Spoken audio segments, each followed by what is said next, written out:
नमस्कार, मी आशिष जाधव। आजचा सवालमध्ये तुमचं स्वागत आहे। एखादा पक्ष सत्तेत आला की त्या पक्षाभोवती सर्व राजकारण फिरतं। खास करून निवडणूक कुठली असू देत, निवडणुकीच्या वेळी हा पक्ष चांगला चर्चेत येतोय। सध्या दिवस आहेत ते भाजपचे। भाजपचा मुख्यमंत्री राज्यात आहे, त्यामुळं गृह खातं ज्या पक्षाकडं त्या पक्षाची चलती, असं काहीचं समीकरण सध्या राज्याच्या राजकारणात झालेलं आहे। त्यामुळं निवडणुकीत भाजपचे नेते असतील, भाजपचे पदाधिकारी असतील, भाजपचे कार्यकर्ते असतील, यानं त्या वादात अडकतायत, चर्चेत येत आहेत। आपण नगरपालिका निवडणूक जी झाली तिथेही असं बघितलं की लक्ष्मी दर्शन असेल किंवा वादग्रस्त व्हिडिओज असतील, हे भाजपशी संबंधित लोकांचेच आपल्याला बघायला मिळाले। स्टिंग ऑपरेशन झाले, तिथेही भाजपचे नेते दिसले। एवढंच नाही तर भाजपच्या मंत्र्यांच्या गाड्यांमध्ये पैसे सुद्धा सापडले होते। नाशिकात असाच एक प्रकार उघडकीस आलेला आहे। नाशिकमध्ये जी महापालिका निवडणूक आहे तिथे तिकिटांची बोली लावली जाते।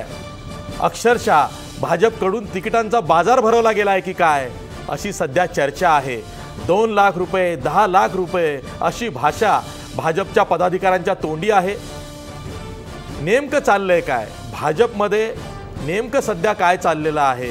जर का पैसे घेऊन तिकीट वाटप चाललं असेल तर मग नैतिकतेचा जी भाषा भाजप करतं तो अधिकार भाजपला आहे का? एकीकडं 1 फेब्रुवारीला बजेट मांडताना राजकीय देणग्यांवरती मोदी सरकारनं निर्बंध घातलेत आणि दुसरीकडं पक्षनिधीच्या नावाखाली उमेदवारांकडून तिकिटांचे पैसे घेतले जात आहेत। हाच का 100% भाजप? हाच का नैतिकता नेहमी दाखवणारा भाजप? असाही सवाल आता विचारला जातोय। अशा अनेक प्रश्नांवर आहे आपला आजचा सवाल। आपला आजचा सवाल बघा,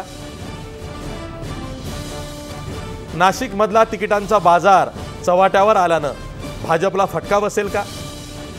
आपल्या आजच्या सवालमध्ये काही महत्त्वाचे मुद्दे दडलेले आहेत ज्यावर आपण चर्चा करणार आहोत। मुद्दा क्रमांक 1, नाशिकातल्या तिकिटांच्या बाजाराची चौकशी व्हायला हवी का? मुद्दा क्रमांक 2, पक्षनिधीच्या नावाखाली तिकिटांचे पैसे घेणं योग्य आहे का? मुद्दा क्रमांक 3, राजकीय देणग्यांवरचे निर्बंध भाजप झुगारतंय का? अरुण जेटली यांनी जे निर्बंध लावलेत ते भाजपच झुगारतंय का? मुद्दा क्रमांक 4, नाशिकातल्या भाजप आमदारांची या प्रकरणी भूमिका संशयास्पद आहे का? हे आपले होते चर्चेचे मुद्दे। आपण चर्चा करणार आहोत। आज आपले पाहुणे आहेत, आपल्या स्टुडिओमध्ये आहेत शिवसेनेच्या प्रवक्त्या मनीषा कायंदे, तसंच स्टुडिओमध्ये आहेत निरंजन टकले, ज्यांनी अनेक वर्ष नाशिकात पत्रकारिता केलेली आहे।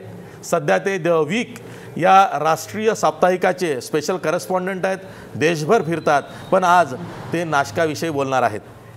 आपल्यासोबत नाशिकहून आहेत हेमलता पाटील, काँग्रेसच्या प्रवक्त्या, तसंच भाजपकडनं बोलायला आपल्यासोबत भाजपचे प्रदेश प्रवक्ते सुहास फरांदे सुद्धा नाशिकहून आहेत। आपल्यासोबत पुण्याहून विवेक वेलणकर आहेत, ते RTI कार्यकर्ते आहेत, सामाजिक कार्यकर्ते आहेत। त्यांची नेमकी निरीक्षणं या प्रकरणात काय आहेत तीही आपल्याला ऐकायची आहेत। मी चर्चेला सुरुवात करतो, त्याआधी चर्चेला सुरुवात करण्यापूर्वी जे 2 वादग्रस्त व्हिडिओ व्हायरल झालेले आहेत आणि ज्यामुळे हे प्रकरण गाजलं आहे, ते नेमके व्हिडिओ काय आहेत आणि त्यामध्ये काय चाललं आहे हे आपण बघणार आहोत। 2 लाख प्रशांतला फोन करायला लावा मला, इथं शेजारी पापाशा प्रशांतला फोन करायला, 2 लाख रुपये द्या आता। हो इथे काय आता काही पाहिजे मला तर नारायणवरून भेटा, म्हणजे 2 लाख रुपये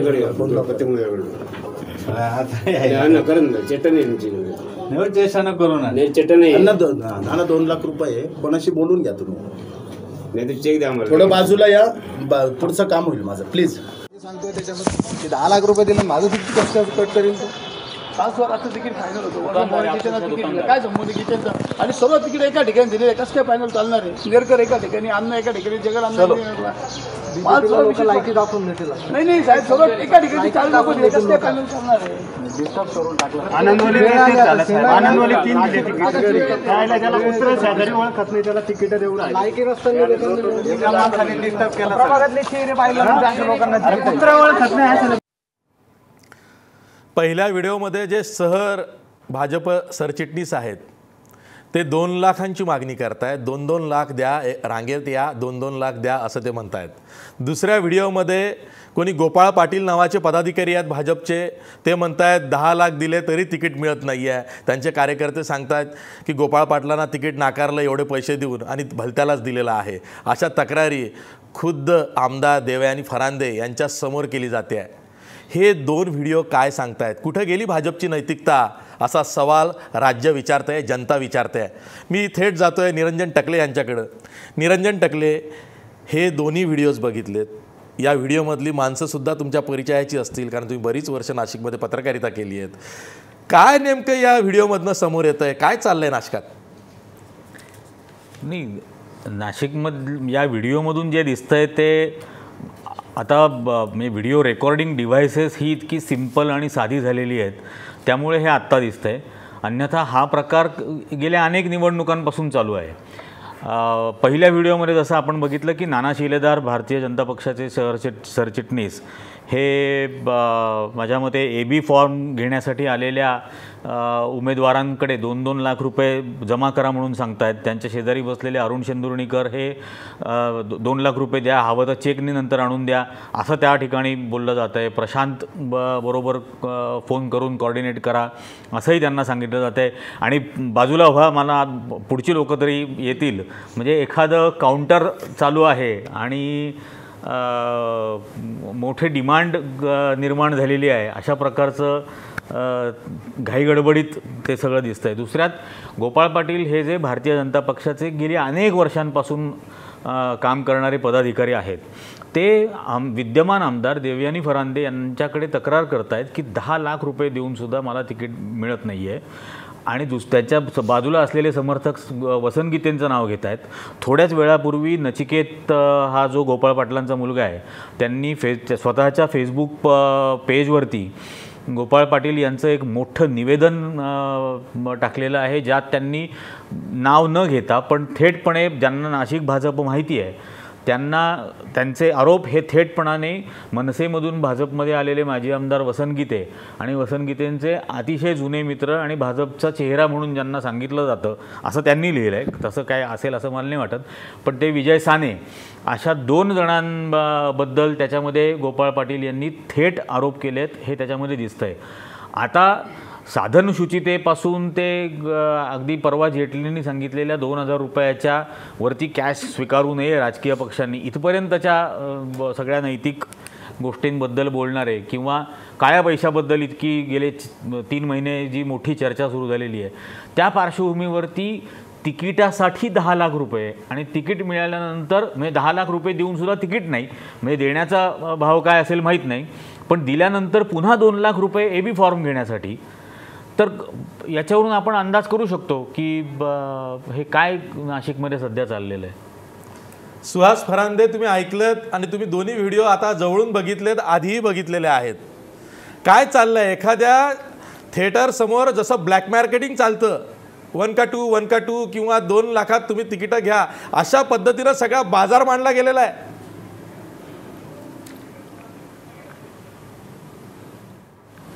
या विषयामध्ये भारतीय जनता पार्टीला बदनाम करण्याचा हा डाव आहे. गोपाळ पाटील करतायत. सर्वात महत्त्वाचं म्हणजे नाना शिलेदारांचा जो व्हिडिओ आहे, जो व्हायरल झाला, त्याच्यामध्ये जे 2 लाख रुपये मागितलेले ते बाय चेक मागितलेले आहेत. बाय चेक एवढ्याकरता मागितले की भारतीय जनता पार्टी ही पारदर्शकतेचा पुरस्कार करणारी पार्टी आहे आणि यामध्ये ज्या ज्या उमेदवारांना निवडणूक लढवायची आहे, ज्यांना तिकीटं दिलेली आहेत, त्यांचा पक्षामार्फत काहीतरी खर्च करावा लागतो. खर्च म्हणजे तो असा की पक्षाचा जो जाहीरनामा आहे तो प्रिंट करून तो जनतेला वाटावा लागतो. त्या जाहीरनामा प्रिंट करण्यासाठी काही खर्च येतो, वाटण्यासाठी काही खर्च येतो. नेत्यांच्या ज्या सभा असतात त्या सभांसाठी स्टेज असतं, त्या सभांचं काही लाऊडस्पीकर असतो, त्या सभांसाठी समजा नेते हेलिकॉप्टरनं आले तर त्याचं भाडं असतं, त्याचं हेलिपॅडचं भाडं असतं. हे सर्व आम्ही उमेदवारांच्या खर्चामधून करतो आणि तो खर्च आम्ही निवडणूक आयोगाला दाखवतो.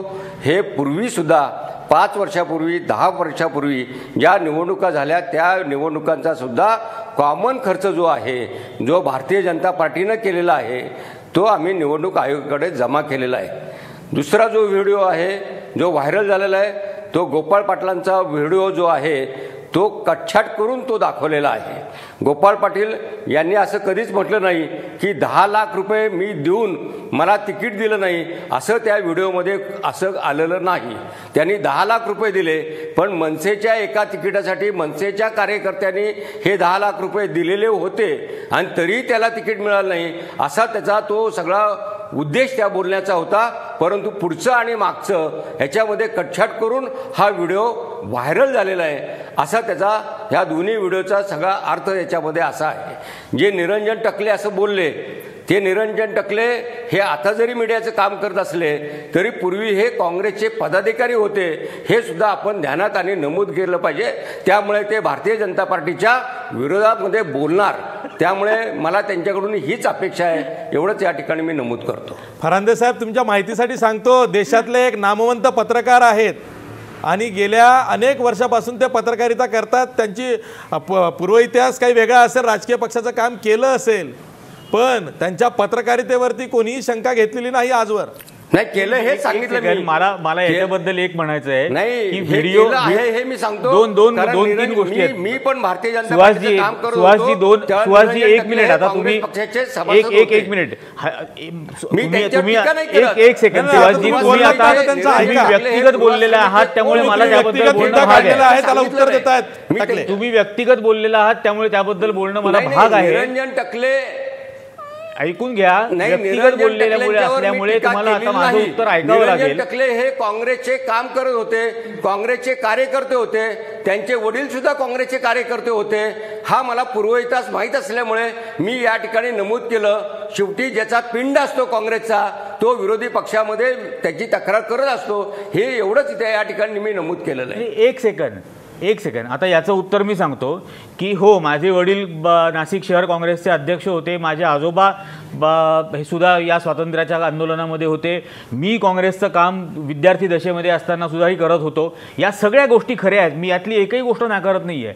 मुळात गोष्ट अशी आहे की हा व्हिडिओ काही निरंजन टकलेंनी काढलेला नाही. फेसबुकवरती गोपाळ पाटलांच्या मुलांनी जे स्टेटमेंट आणि त्यांचं छापील पत्रक टाकलेलं आहे, हे निरंजन टकलेंनी टाकलेलं नाही आहे. त्यामुळे व्हिडिओ काय दाखवतो हे फक्त मी सांगतोय. पत्रक गोपाळ पाटलांच्या मुलांनी, गोपाळ पाटलांनी छापून काय टाकलं हे मी सांगतोय. याच्यात मी माझं व्यक्तिगत, माझी खाजगी बॅकग्राऊंड या पातळीवर भाजप जातो हे माहिती आहे, परंतु त्याचा या प्रकरणाशी काहीही संबंध नाही आहे. ठीक आहे. सुहास फरांदे, भाजपचे प्रदेशाध्यक्ष रावसाहेब दानवे यांनी सुद्धा आज पत्रकार परिषदेमध्ये या प्रकरणावरती भाजपची आणि त्यांची स्वतःची भूमिका सांगितलेली आहे. ते नेमकं काय बोललेले आहेत या प्रकरणाविषयी ते बघूया. साहजिकच एखाद्या उमेदवाराला जर उमेदवारी मिळाली नाही तर त्याच्या रागातून, असंतोषातून एखादा कार्यकर्ता एखादा आरोप करतो, याचा अर्थ ती गोष्ट सत्य असते अशी नाही. चिडलेला माणूस जास्तीत जास्त तीव्र आक्षेप काय करायचा, तर तो पैशाचा आरोप करू शकतो, परंतु या गोष्टीमध्ये कुठल्याही प्रकारचं तथ्य नाही आहे. आणि भारतीय जनता पार्टीनं अशा प्रकारचे कोणाकोणही तिकिटाचे पैसे घेतलेले नाहीत. एका नगरसेवकाला 10 लाख रुपये खर्च करण्याचा या निवडणुकीमध्ये अधिकार आहे, निवडणूक आयोगाच्या नियमाप्रमाणे. परंतु शहर म्हणून जो सेंट्रली खर्च करावा लागतो, तो कदाचित निवडणूक आयोग उमेदवाराच्या नावावर जर टाकला तर 10 लाखाची मर्यादा जर त्यानं ओलांडली तर त्याची निवडणूकसुद्धा रद्द होऊ शकते. म्हणून सेंट्रली खर्च त्या 10 लाखापैकी 2 लाख रुपये हा पार्टीकडं त्यांनी जमा करावा, ज्यामधून या साऱ्या शहराचा आणि ते चेकने, DDने, असा तिकिटाचे नाही, तो सेंट्रली खर्च करून तो नंतर सर्व उमेदवारावर समप्रमाणात पडेल आणि 10 लाखाच्या वरनं जाणार नाही आणि कोण्याही उमेदवाराची निवडणूक रद्द होणार नाही, यासाठी ते केलेलं निधी येतो. मी थेट जातोय हेमलता पाटील यांच्याकडं नाशिकला. हेमलता पाटील, भाजपचे प्रदेशाध्यक्ष रावसाहेब दानवे आणि सुहास फरांदे जी सारवासारव करतायत ती तुम्हाला पटते का? मला या ठिकाणी सांगावंसं वाटेल की आपण बघितलं की एखाद्या व्यक्तीला जर चेहरा आणि मुखवटा यामधला फरक सांग असं सांगितलं तर भाजपचा आपण उल्लेख केला पाहिजे. यांचे चेहरे वेगळे आहेत आणि मुखवटे वेगळे आहेत. जो पक्ष 4 दिवसापूर्वी मुख्यमंत्री घोषित करतात की पारदर्शकतेच्या मुद्द्यावरती सगळ्या निवडणुका लढवल्या जातील, ज्या पक्षामध्ये प्रभागनिहाय मेळावे झाले, प्रभागातील सर्व इच्छुकांना एकत्रित केलं गेलं, ज्याच्यासाठी एव्ही फॉर्म देण्याच्या दिवसापर्यंत पालकमंत्री संपर्कमंत्री नाशिकमध्ये ठाण मांडून बसले होते, त्या पक्षाच्या कुठल्याही मेळाव्यामध्ये, त्या पक्षाच्या कुठल्याही मीटिंगमध्ये किंवा पालकमंत्र्यांकडून किंवा शहराध्यक्षांकडून किंवा आमदारांकडून कुठेही स्पष्ट केलं गेलं नव्हतं की पक्षासाठी 2 लाख रुपयाचा निधी द्यावा लागेल. तसं जर स्पष्ट केलं असतं तर आपण व्हिडिओमध्ये बघितलं अशा पद्धतीने चुटकी वाजवणं आणि तो उमेदवार म्हणतो जेव्हा की आत्ता 2 लाख रुपये द्यायचे आहेत का, म्हणजे त्या उमेदवारांनाही माहीत नव्हतं. अशा परिस्थितीमध्ये पारदर्शकतेचा सवाल कुठे आला? दुसरी गोष्ट, निरंजन टकलेंचा या ठिकाणी उल्लेख झाला. प्रभाकर टकले काका यांच्याबद्दल नाशिक शहराला प्रचंड अभिमान आहे, कारण एक अत्यंत निष्ठावान असे ते शहराध्यक्ष काँग्रेसचे होते. आता निरंजन टकलेंचा विषय बाजूला ठेवा, या ठिकाणी मी आपल्याला खुलं आवाहन करते की भाजपमधील निष्ठावान 10 लोकांना तुम्ही या ठिकाणी बोलवा आणि त्यांना विचारा की तुम्हाला पक्षाने सांगितलं होतं का की पक्ष निधी म्हणून तुम्हाला 2 लाख रुपये पक्ष कार्यालयामध्ये जमा करावे लागतील, तर त्याचं उत्तर नाही असं येईल. म्हणजे ज्या निष्ठावान कार्यकर्त्यांना माहीत नाही की आपल्याला 2 लाख जमा करायचे, या ठिकाणी मी अजून 10 लाखाची चर्चा पण सुरू केली नाही, आपण 2 लाखाबद्दलच बोलतोय, तर असं कुठल्याही कार्यकर्त्याला माहीत नव्हतं आणि ह्या निधीबद्दल सर्व संभ्रमावस्था होती. म्हणजे पारदर्शकतेच्या मुद्द्यावरती हा पक्ष निवडणुका लढवत नाहीत, ही एक बाजू. दुसरी महत्त्वाची गोष्ट की ज्या पंतप्रधानांचं, भाजपच्या पंतप्रधानांचं नाव हा पक्षातला प्रत्येक कार्यकर्ता उठता बसता सकाळी 108 जपमाळा करतो मोदींच्या नावांची, त्या म्हणजे मोदींच्या आव्हानाला सुद्धा वाटाण्याच्या अक्षता लावण्याचं काम ह्या पक्षाचे कार्यकर्ते करतात. जे मोदी सांगतात की आपण कॅशलेसकडे जा, प्लास्टिक मनी यूज करा, त्या ठिकाणी 2 लाख रुपये, जर 24,000 रुपये तुम्हाला ट्रान्झॅक्शन करायची परमिशन असताना 2 लाख रुपये कार्यकर्त्यांकडून कुठून येणार होते? कार्यकर्त्यांना त्याची आधी सूचना दिली होती का? आणि हे जे सांगतात की चेकनी पण पेमेंट घेणार होतो, तर हे पेमेंट आम्ही चेकनी घेणार का डीडीनी घेणार हे त्यांनी का आधी प्रसिद्ध केलं नाही? तर मला या ठिकाणी एकच गोष्ट स्पष्टपणे सांगायची आहे की हा सावळा गोंधळ आहे. हा पक्ष, हा जो पैसा होता, हा निधी म्हणजे याची बोलीच लावली गेली नगरसेवक पदाच्या उमेदवारीची आणि 10 लाखांमधून तर ते स्पष्ट झालं की तिकीट घेण्याचेही पैसे द्यायचे होते आणि तिकीट नाकारण्याचेही पैसे द्यायचे होते. आणि या पद्धतीने भाजपची जी नाशकामधली वाटचाल चालू आहे, हे फक्त पैशाने तिकीट विकणं आणि निष्ठावंतांवरती अन्याय करणं, याच पद्धतीने ही वाटचाल चालू आहे, हे या ठिकाणी स्पष्ट होतं. या ठिकाणी माझं जर खोटं वाटत असेल किंवा निरंजन टकलेंचं खोटं वाटत असेल तर फक्त भाजपच्या लोकांना या ठिकाणी बोलवा आणि त्यांच्या तुम्ही बाईट्स घ्या, काही आहे ते स्पष्ट या ठिकाणी येईल. मनीषा कायंदे, तुम्ही सर्वांचं म्हणणं ऐकलेलं आहे, व्हिडिओ बघितलेले आहेत.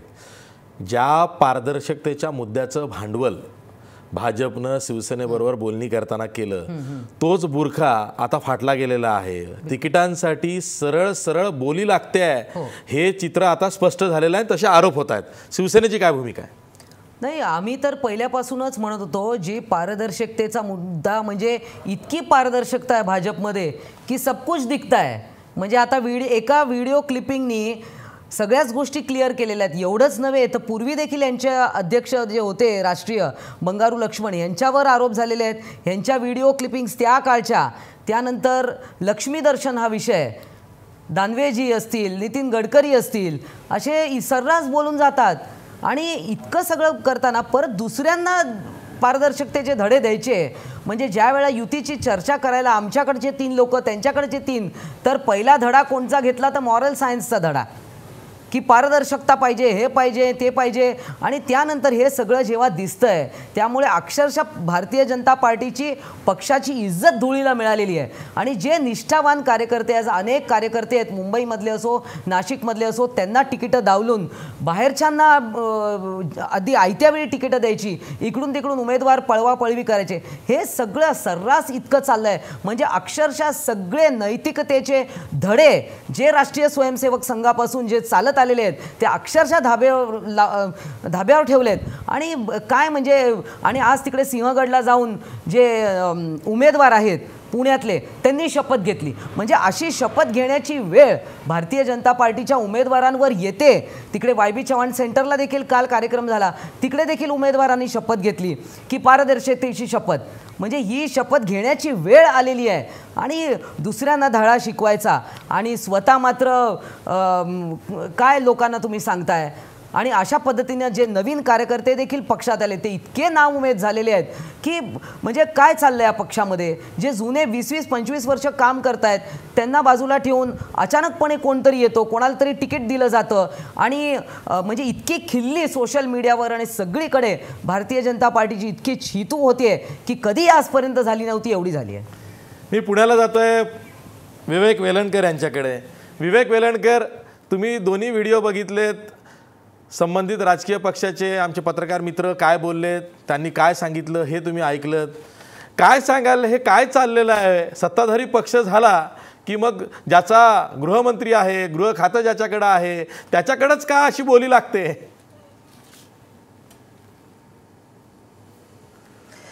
नाही, पहिल्यांदा हे क्लिअर करतो, मी कुठल्याही पक्षाचा नाही, कारण परत आरोप नको व्हायला माझ्यावर सुद्धा की यांचे कोणी आजोबा वगैरे कुठे होते का काय. माझं कुणी राजकारणात कधीच नव्हतं आणि जाणारही नाही. आता दुसरा मुद्दा जो त्यातला आहे, त्यातला दुसरा जो मुद्दा आहे तो आहे पारदर्शकतेचा. गंमत अशी आहे की पुण्यामध्ये काय आणि महाराष्ट्रभरात काय, शेवटच्या दिवसापर्यंत AB फॉर्म लपवून ठेवून काय पारदर्शकता आणली हे मला शेवटपर्यंत कळलंच नाही. तिसरा जो मुद्दा आहे तो पैसे घेण्याचा. मला असं वाटतं की जे दानवे साहेबांनी आज सांगितलं त्याच्या इतकं सरासर झूट तर काय असूच शकत नाही. सेंट्रल खर्च करण्याकरता 2-2 लाख घेतले आणि ते 10 लाखामध्ये आम्ही दाखवणार आहोत, असा जर सेंट्रल खर्च 2014च्या केंद्रीय निवडणुकीचा धरला तर एकट्या मोदी साहेबांचे जे काही जाहिराती प्रसिद्ध झाल्या त्याच्यात अख्ख्या देशाचं बजेट संपलं असेल. त्यामुळे हे सगळं कुठेतरी चुकीचं आहे, अत्यंत वेगळ्या मार्गाला चाललेलं आहे.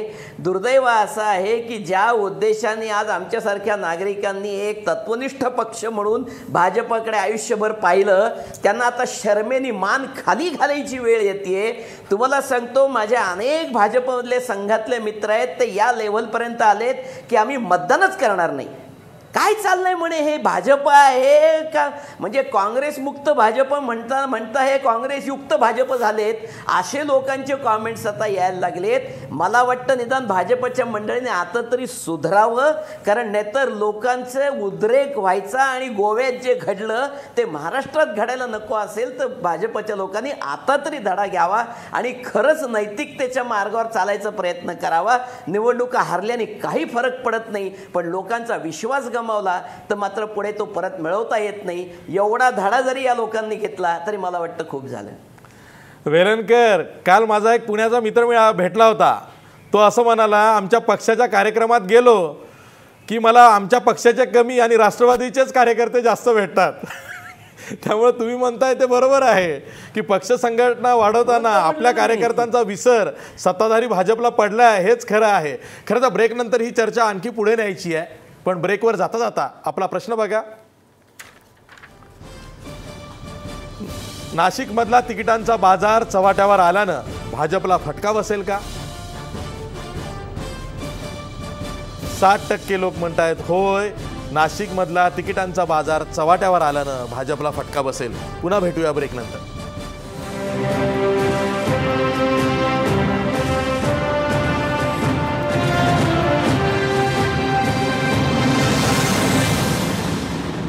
ब्रेकनंतर पुन्हा तुमचं स्वागत. मी थेट जातोय नाशिकला सुहास फरांदे यांच्याकडं. सुहास फरांदे, या प्रकरणामध्ये 3 आमदारांची नावं आलेली आहेत, बाळासाहेब सानप, देवयानी फरांदे आणि सीमा हिरे.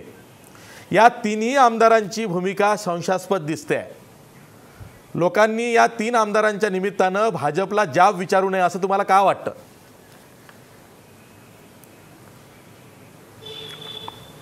सर्वात महत्त्वाचं म्हणजे हे दोन्ही व्हिडिओ जे व्हायरल झालेले आहेत त्याच्यामध्ये कुठेही आमदारांचा उल्लेख नाही किंवा कुठेही आमदारांचा समावेश नाही. भारतीय जनता पार्टीमध्ये तिकीट वाटप भारतीय जनता पार्टीची कोर कमिटी म्हणजे भारतीय जनता पार्टीची निवड समिती ठरवते. त्या निवड समितीतला एक घटक म्हणून आमदार किंवा खासदार, पक्षाचे अध्यक्ष आणि प्रदेशाचे नेते त्या निवड समितीमध्ये असतात. त्यामुळे भारतीय जनता पार्टीमध्ये एक कल्ली कारभार किंवा एका व्यक्तीनं तिकीट देणे असा काही भारतीय जनता पार्टीमध्ये कारभार नसतो. त्यामुळे याच्यामध्ये आमदारांचा कुठेही कसलाही संबंध, दुरान्वयसुद्धा संबंध या विषयामध्ये येत नाही, हे मी अतिशय छातीटोकपणे सांगू शकतो. आणि हे दोन्ही व्हिडिओ जे आहेत, पहिल्या व्हिडिओचं मी एक्सप्लेनेशन दिलेलं आहे. तो व्हिडिओ जो आहे त्याचा पक्षनिधी म्हणून नाही तर प्रचाराचं साहित्य आणि त्या उमेदवाराचा खर्च करण्यासाठीच उमेदवाराकडून घेतलेले पैसे आहेत. आणि दुसऱ्या व्हिडिओमध्ये कटछाट करून जो व्हिडिओ दाखवला आहे त्याच्याबद्दल गोपाळ पाटलांनी पोलीस स्टेशनमध्ये सुद्धा तक्रार केलेली आहे. हा व्हिडिओ जर खरा असता तर गोपाळ पाटलांनी तक्रार करण्याचं डेअरिंग केलं नसतं. गोपाळ पाटलांनी काल पोलीस स्टेशनमध्ये जाऊन या विषयामध्ये मनसेच्या एका नेत्यावर त्यांनी ही तक्रार सुद्धा दाखल केलेली आहे. सुहास फरांदे, या प्रकरणामध्ये आमदारांची नावं आलेली आहेत, त्या आमदारांची स्पष्टीकरणं सुद्धा आलेली आहेत. माझं स्वतःचं आज एका आमदाराशी बोलणं झालेलं आहे. ते असं म्हणाले की आम्हाला वरून आता फोन येत आहेत की तुम्ही या प्रकरणामध्ये बोलू नका, सर्व काही सावरण्याचा प्रयत्न होतोय, त्यामुळे आम्हाला आता बोलता येणार नाही आहे. हे प्रकरण तुम्ही समजता तितकं सोपं नाही आहे. खरं तर निवडणूक आयोगानं सुमोटो घेतला पाहिजे या प्रकरणामध्ये, पण निवडणूक आयोग घेणार नसेल तर मग आता आवाज उठवायचा कोणी? नाही, निवडणूक आयोगाने सुमोटो घेतलं तरी चालेल, कारण भारतीय जनता पार्टीचा अत्यंत पारदर्शी कारभार, हे पैसे बाय चेक घेतलेले आहेत आणि हे सांगून घेतलेले आहेत. ह्याच्यामध्ये सर्वासर्व करण्याचा कुठलाही विषय नाही. हे पैसे घेतले हे भारतीय जनता पार्टी ॲक्सेप्ट करते, त्यामुळे याच्यामध्ये सर्वासर्व करण्याचा विषयच येत नाही. निवडणूक आयोगाला आम्ही खर्च देणार आहे आणि याच्यापूर्वीच्या निवडणुकामध्ये सुद्धा निवडणूक आयोगाला आम्ही खर्च दिलेला आहे. म्हणजे असं काही नाही, हा भारतीय जनता पार्टीचा पूर्व इतिहास सुद्धा आहे की निवडणूक खर्च दिलेला आहे. त्यामुळे याच्यामध्ये सर्व करण्याचा विषय नाहीये. म्हणून त्यांनी आमदारांनी सांगितलं असेल की आमच्यातर्फे हे उत्तर देतील. सुहास फरांदे, मनीषा कायंदेंना म्हणजे शिवसेनेच्या प्रवक्त्यांना तुम्हाला काही प्रश्न विचारायचे आहेत? नाही सुहास, मला इथे असं वाटतं की एखादी पावती तरी दाखवा, म्हणजे काय हा जो पारदर्शी कारभार जो आहे तो. आणि इथे एका ठिकाणी अरुण जेटली सांगतायत की उमेदवाराचा खर्च इतका असला पाहिजे, ईसीचा जो निवडणुकी बाबतीतचा निर्णय आहे, आणि हे सगळं चालत असताना इकडे मग काय कधीतरी असं जाहीर केलं का की 2 लाख रुपये पहिले जमा करा म्हणून? आणि ज्या पद्धतीने ते व्हिडिओमध्ये जे तुमचे पदाधिकारी बोलतायत, चला पुढचे नेक्स्ट अशा याच्यासारखं एखादं जसं काही काउंटर लावून ठेवलं आहे, हे काय दाखवतं? आणि कुठेतरी पावती तरी एखादी दाखवा. सुहास फरांदे, प्रश्न हाच आहे की आमदारांची भूमिका संशयास्पद दिसते. पक्षानं स्वतःच्या पातळीवरती पक्षाच्या प्रश्नाला उत्तर, मी मनीषाताईंच्या प्रश्नाला उत्तर देतोय. द्या. मी मनीषाताईंच्या प्रश्नाला उत्तर असं देतो, मनीषाताई यांनी सुद्धा भारतीय जनता पार्टीमध्ये काम केलेलं आहे. ह्या काही शिवसेनेच्या इनबॉर्न कार्यकर्त्या आहेत किंवा पहिल्यापासून शिवसेनेमध्ये काम केलेलं आहे असं नाही आहे. त्यामुळे भारतीय जनता पार्टीची सिस्टीम ह्या मनीषाताईंना अतिशय व्यवस्थित माहिती आहे. ह्यामध्ये असं दिसतंय मनीषाताई की चला पुढचे या म्हणजे शेवटचा दिवस होता, एबी फॉर्म वाटण्याचा दिवस होता, 3 वाजेपर्यंत एबी फॉर्म गेले पाहिजेत, म्हणून गर्दी करू नका आणि मग पुढचा माणूस याच्याकरता ते नाना शिलेदार बोललेले आहेत. हे तुमच्याकरता सांगतो, हे 2-2 लाख रुपये घेण्यासाठी नाना शिलेदार बोलले नाहीत, तर नाना शिलेदारांच्याकडे एबी फॉर्म होते आणि हे एबी फॉर्म देण्यासाठी आणि ते 3 वाजेच्या आत पोहोचण्यासाठी नाना शिलेदार बोललेले आहेत. सुहास फरांदे, ज्या पद्धतीनं प्रश्नचिन्ह उपस्थित केले जात आहेत आणि आपण दरवेळेला हा खर्च देतो, ज्या पद्धतीनं प्रश्नचिन्ह या प्रकरणावरती उपस्थित केले जात आहेत, पक्षाच्या पातळीवरती प्रदेशाध्यक्ष रावसाहेब दानवे एखादी चौकशी लावू शकले असते, पण त्याच्याऐवजी ते सर्व काही सावरण्याचा प्रयत्न करतायत, पांघरून घालण्याचा प्रयत्न करतायत.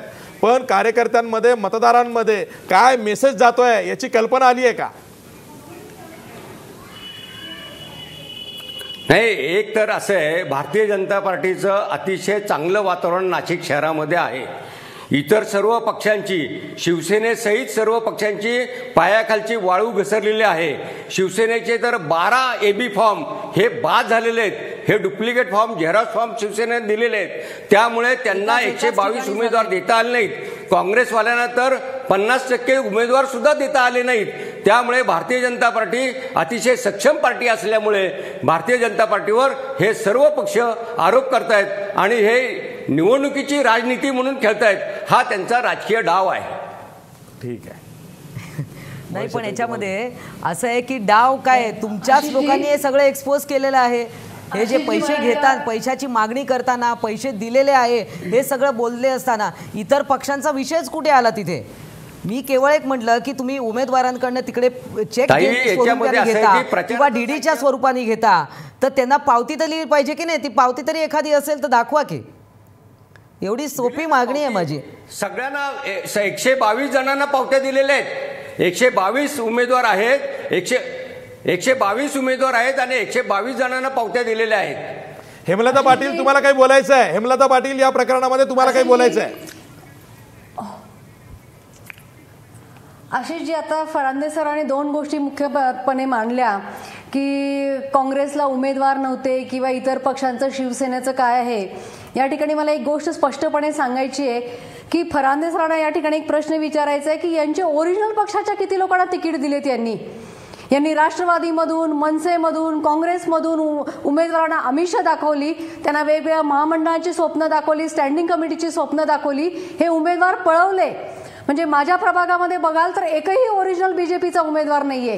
हे सगळे काँग्रेसमधनं आयात केलेले, RPI मधनं आयात केलेले, इकडून तिकडून आयात केलेले उमेदवार, आणि ही परिस्थिती सगळीकडे आहे. आता हे जे पारदर्शकतेच्या गोष्टी बोलतायत किंवा जो खर्चाचा आकडा सांगतायत, यांनी मला या एका गोष्टीचं स्पष्टीकरण करावं की आत्तापर्यंत पालकमंत्र्यांना 3 वेळा ह्या कार्यकर्त्यांनी बीजेपीचा घेराव घातला आणि आमदारांना अत्यंत अर्वाच्या शब्दामध्ये शिवीगाळ करण्यापर्यंत कार्यकर्त्यांची, पक्षाच्या एकनिष्ठ कार्यकर्त्यांची मजल गेली. भाजप हा केडर बेस पक्ष आहे आणि ह्या केडर बेस पक्षामध्ये जे कार्यकर्ते मी गेल्या 20-25 वर्षापासून पक्षाचं एकनिष्ठपणे काम करताना बघतायत, ते कार्यकर्ते आज अर्वाच्या शब्दामध्ये शिवीगाळ करण्यापर्यंत का गेले, याचं उत्तर भाजप शोधणार आहे की नाही? प्रत्येक वेळी दुसऱ्या पक्षांना वाईट बोलणं किंवा दुसऱ्या पक्षांचे दोष दाखवण्यापेक्षा आपल्या पक्षामध्ये काय शिस्त आहे आणि आपल्या पक्षाचं वातावरण काय आहे याचं कुठं आत्मपरीक्षण करणार आहेत की नाही, याचाही यांनी विचार करण्याची गरज आहे असं मला वाटतं.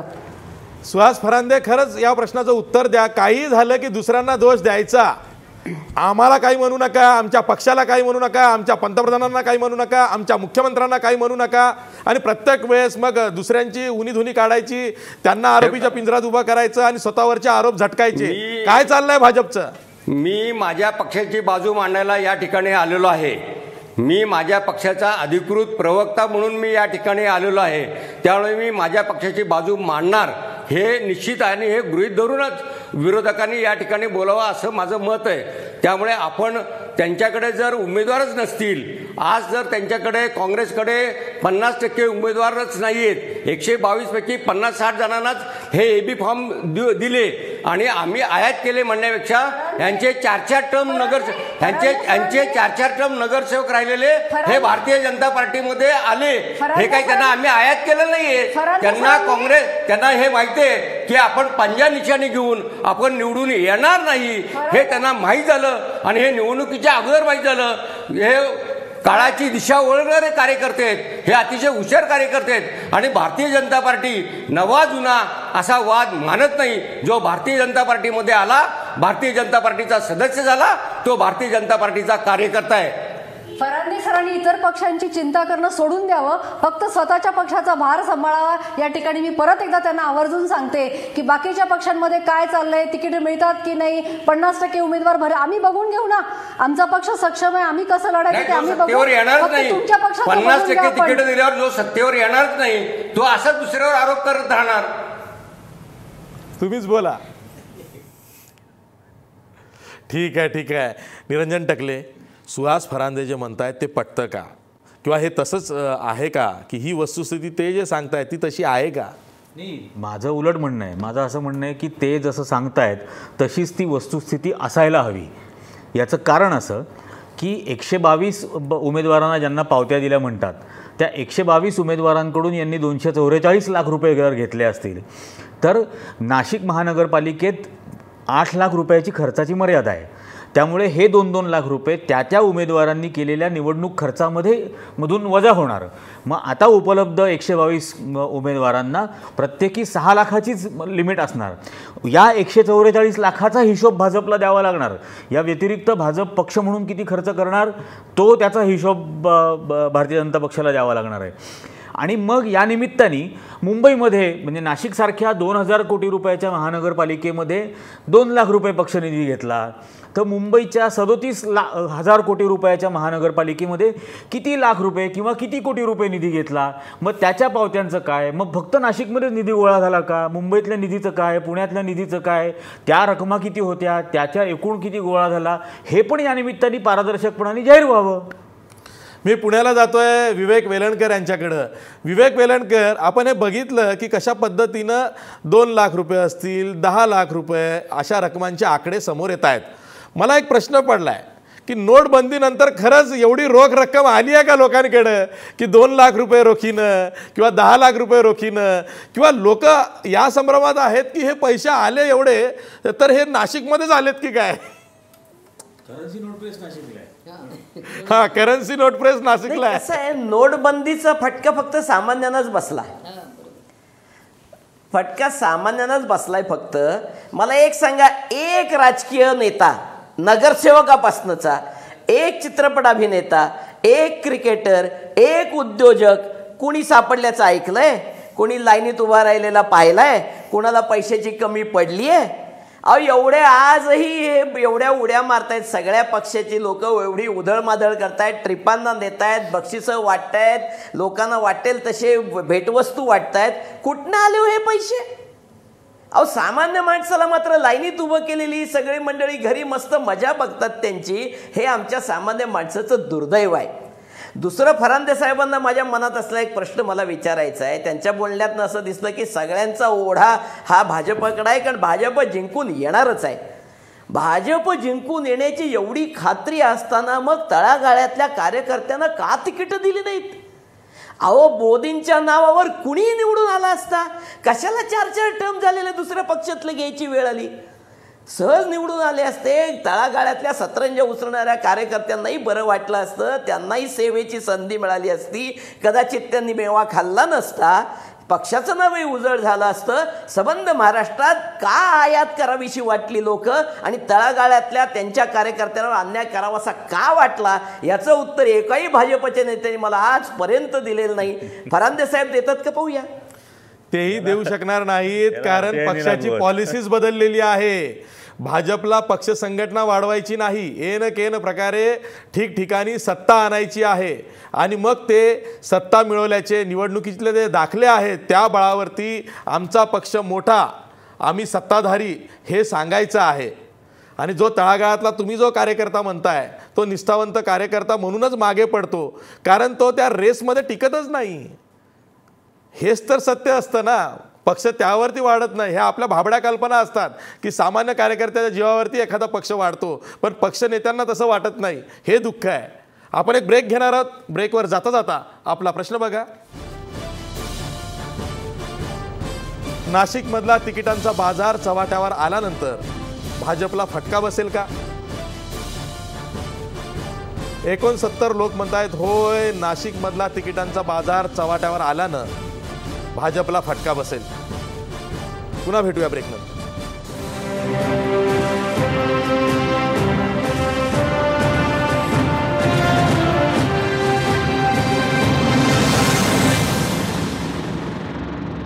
ब्रेकनंतर पुन्हा तुमचं स्वागत. निरंजन, या प्रकरणामध्ये प्रायमा फेसी बरंच काही दिसतंय आणि तिथे ते जे बोलतायत ते भाजपचे पदाधिकारी आहेत ही नोन फॅक्ट आहे. म्हणजे सर्वांना माहीत झालेलं आहे. असं असूनही राज्य निवडणूक आयोग सुमोटो का घेऊ शकत नाही अशा प्रकरणांमध्ये. नाही, आता राज्य निवडणूक आयोग का घेत नाही आहे हे आपल्याला सगळ्यांनाच सहारियांनाच विचारावं लागेल. कारण की हा फक्त आता नाशिकपुरता विषय राहायला नको या निमित्ताने. आणि यात सगळे पक्ष आले तरी हरकत नाही. या संपूर्ण प्रकारात. नाशिकसारख्या एका छोट्या महानगरपालिकेमध्ये जर का 2 लाख रुपये पक्षाचा निवडणूक खर्चासाठीचा म्हणून निधी घेतला जात असेल पक्षाकडून, तर 37,000 कोटीच्या मुंबई महापालिकेत भाजपकडून किंवा इतर पक्षांकडून किती रुपये निधी घेतला जातो? पुणे महानगरपालिकेमध्ये, ठाणे महानगरपालिकेमध्ये असा प्रत्येकी किती निधी घेतला जातो? हा निधी संपूर्ण पारदर्शकरित्या पावत्या देऊन निवडणूक आयोगाकडे जाहीर होतो का?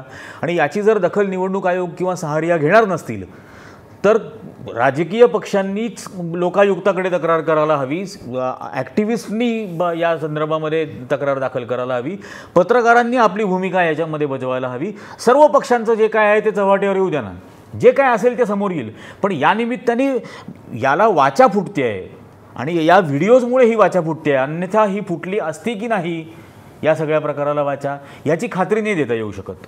आणि म्हणून हा त्या अर्थाने सुद्धा अतिशय महत्त्वाचा विषय आहे की अशा प्रकारे 2 लाख रुपये म्हणा किंवा 10 लाख रुपयाची चर्चा, आणि 10 लाख रुपयाची चर्चा ही विद्यमान आमदारांच्या समोर झालेली आहे.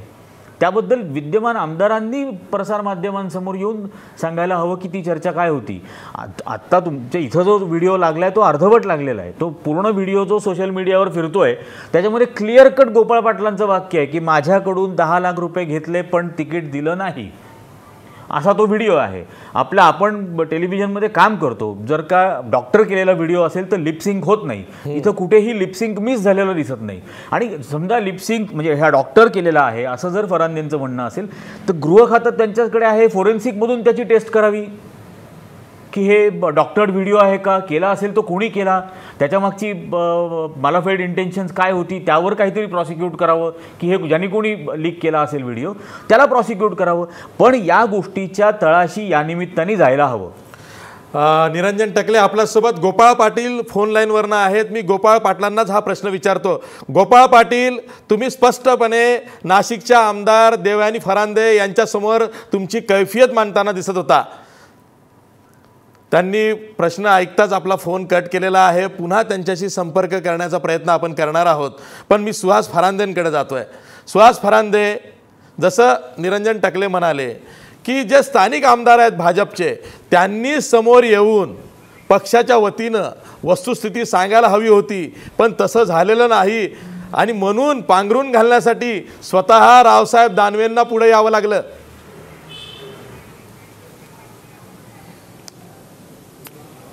या बाबतीमध्ये मी आपल्याला थोडी कल्पना देऊ शकतो. पहिल्या व्हिडिओच्या बाबतीमध्ये प्रेसमध्ये आणि मीडियामध्ये, इलेक्ट्रॉनिक मीडियामध्ये पत्रकार परिषद देवयानी फरांदेंनी घेतली आणि त्याचं स्पष्टीकरण दिलेलं आहे. आज गोपाळ पाटलांच्या बाबतीमध्ये आमदार अपूर्व हिरे यांनी या बाबतीमध्ये अधिकृत प्रेस घेऊन स्पष्टीकरण दिलेलं आहे. सर्वात महत्त्वाचं म्हणजे या ठिकाणी निरंजन टकले जे म्हटले की 122 गुणिले 2 लाख हे आम्ही उमेदवारांचा खर्च करण्यासाठी जरी घेतले असले तरीसुद्धा सगळेचे सगळे पैसे खर्च होतीलच असं नाही. त्यामुळे काही पैसे जर खर्च झाले नाहीत तर ते आम्ही उमेदवारांना परत सुद्धा देणार आहोत. आणि ठीक आहे फरांदे साहेब, आता हे तुम्ही नवीनच प्रकरण उघडून काढताय. आता हे तुम्ही नवीनच माहिती देताय, त्यामुळे नवा वाद निर्माण होतोय. आपल्या सोबत गोपाळ पाटील पुन्हा आहेत फोन लाईनवरनं.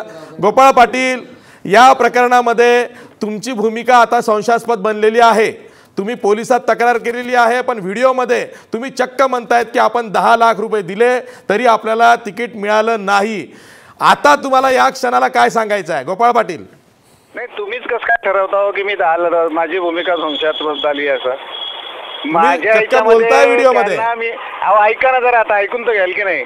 मला जर का त्या ठिकाणी माझा व्हिडिओ व्हायरल झाला आणि त्या ठिकाणी मनसेचे जे प्रवक्ते आहेत अविनाश अभ्यंकरजी त्यांनी जो दिलेला आहे, मी त्या ठिकाणी स्पष्टीकरण दिलेलं आहे.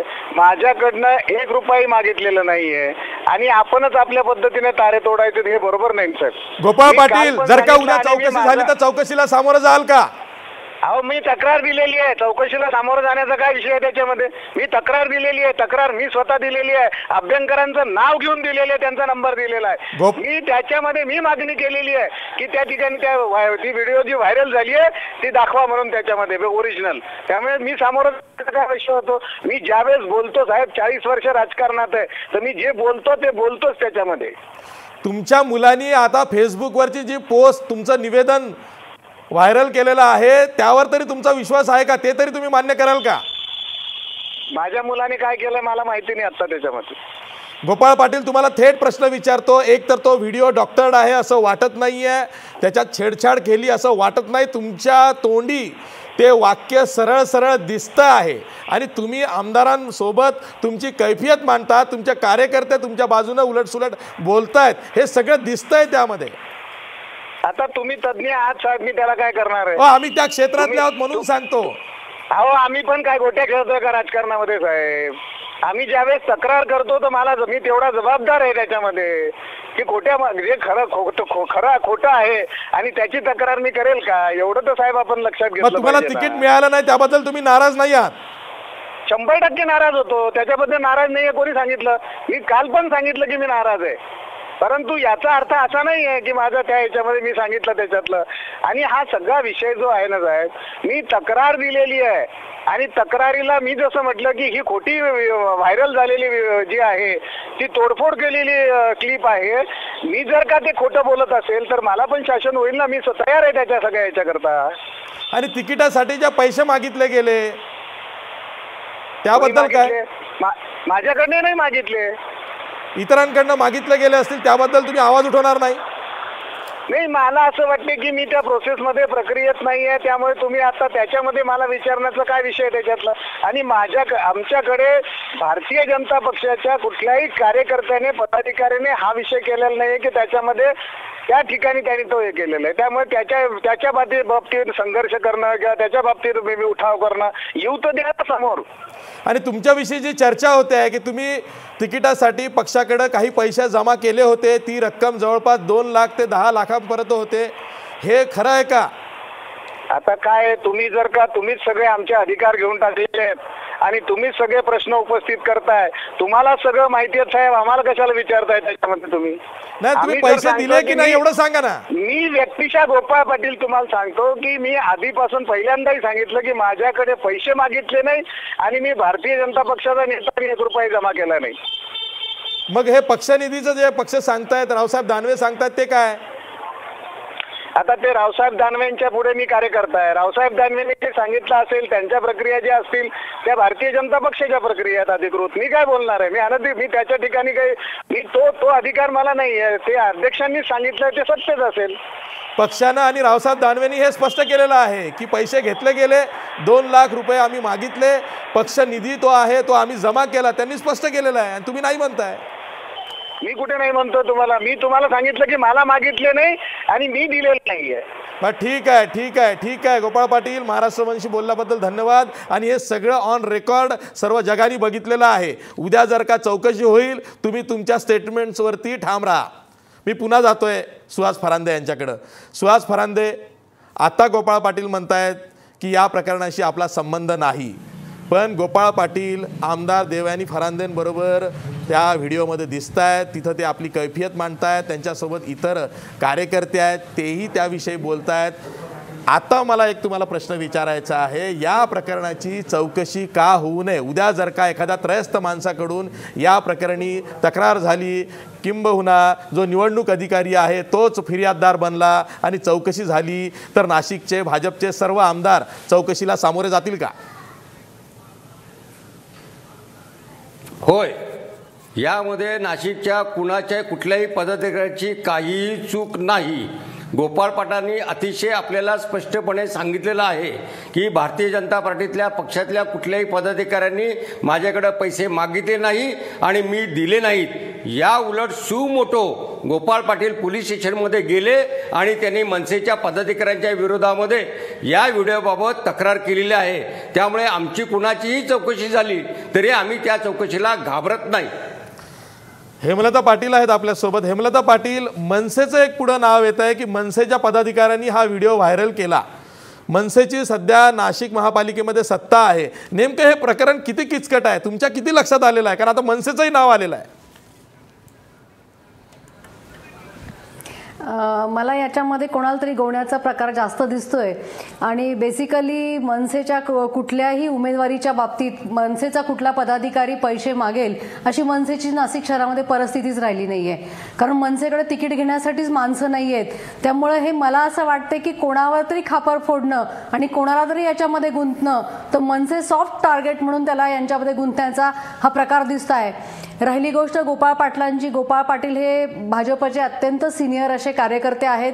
त्यांचं भारतीय जनता पक्षामध्ये खूप चांगलं काम आहे आणि त्यामुळे अशा क्रुशल मोमेंटमध्ये पक्षाला कुठेतरी एक्सपोज करण्यापेक्षा पक्षाला जितकं पांघरून घालता येईल तो एक या ठिकाणी प्रयत्न दिसतोय. बाकी मनसेचा फार संबंध याच्यामध्ये असेल असं मला वाटत नाही. कारण एबी फॉर्म देण्याच्या दिवशी सुद्धा मनसेचे कुठले प्रमुख नेते फार ॲक्टिव्हली इथे शहरामध्ये कार्यरत दिसले नाहीत किंवा उमेदवारांची निवडणूक करण्यामध्ये सुद्धा मनसेच्या नेत्यांचा फार मोठा सहभाग या ठिकाणी दिसला नाही.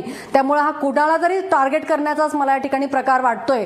आणि राहिली एक दुसरी गोष्ट मला या ठिकाणी आवर्जून सांगावीशी वाटेल, आता पुराव्याशिवाय बोलायचं नाही असं म्हणतात, पण आज माझ्याकडे भाजपमध्ये 2 टर्म ज्येष्ठ नगरसेवक राहिलेले एक उमेदवार आले होते आणि त्यांनी सांगितलं की शेवटच्या क्षणी माझं तिकीट नाकारलं आणि ते तिकीट नाकारण्याच्या मागे सुद्धा पक्षाची पैशाचीच भूमिका होती. मी पक्षाकडे पैसे डिपॉझिट केले होते परंतु माझं शेवटच्या क्षणी तिकीट नाकारलं. आता याचा पुरावा मी याच्या समोर देऊ शकत नाही, परंतु नाशिक शहरामध्ये अशा पद्धतीच्या चर्चा चालू आहेत आणि त्या चर्चा एका केडर बेस पक्षाच्या बाबतीत चालू राहणं हे मला असं वाटतं पक्षासाठी घातक आहे. की ज्या पक्षाने एका चहावाल्याला पंतप्रधान केलं आणि त्याच्या पक्षाला अत्यंत पुन्हा विषय मोदींवर नेऊ नका, त्याचा भाजपला फायदा होतो. काँग्रेसचे नेते हे विसरतात, तिथं मोदींचं नाव जोडतात आणि मग आपल्याच पायावर धोंडा पाडून घेतात. निरंजन टकले, प्रश्न हाच आहे, आत्ता जे गोपाळ पाटील बोलत होते कुठंतरी त्यांची घालमेल होत होती हे सर्व प्रकरण सांभाळताना किंवा सावरताना, शेवटी काय म्हणा? शेवटी असंच आहे की अजूनही गोपाळ पाटील हे त्या प्रभागामध्ये अपक्ष उमेदवार आहेत.